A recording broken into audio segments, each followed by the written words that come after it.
Amerika prezidenti Joe Biden Rossiya kelgusi bir necha kunda Ukrainaga tajovuz qilishi mumkin, ammo diplomatik hal qilish chorasi yanada mumkin dedi. Yana bir tarafdan Amerika davlat mudofaa ministri Lloyd Austin Rossiyaning askarlarini chekindirganligini rad qildi va Rossiya armiyasining tayyorlik xizmatlarini ko'paytirayotganligini o'tirib qo'ydi.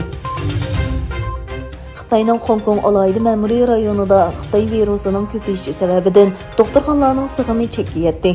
Shahardagi bir qism hukumat doktorxonalarida bemorlar piyodalar yo'li va sirtqi o'rnatilgan chedirlarda davolanishga boshladi.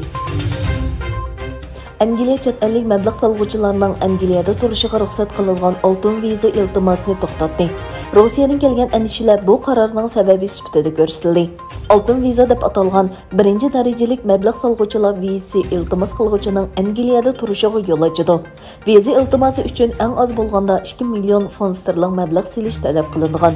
Egilanishicha, chiriklik orqali boylikni qo'lga keltirgan Rossiya fuqarolarining viza iltimos qilishi andisha paydo qilgan. 2022 yılı 1 ayda Azerbaycanның Janubiy tabiiy gaz koridori orqali gaz eksporti 5% oshdi. Azerbaycan Davlat Istatistika institutining sonliq ma'lumotiga asoslanganda 1 ayda gaz eksportining 45,8% Kabo Tbilisi Erzurum liniyasi orqali yetkazilgan bo'lib, bu liniyadan 1 milliard 683 million kub metr gaz eksport qilingan. Birleşken Devletler Teşkilatı'nın irqiy kemsishni tugutish komiteti Falastin bilan Isroiliya o'rtasidagi irqiy kemsishga munosabatlik talash tortishlarni hal qilish uchun alohida yarashish komiteti qurganligini e'lon qildi. Ukraina Tashqi ishlar ministri Dmytro Kuleba va Angliya Tashqi ishlar ministri Liz Truss Kiyevda birlashma muxbirlarni kutib olish yig'ini o'tkazdi.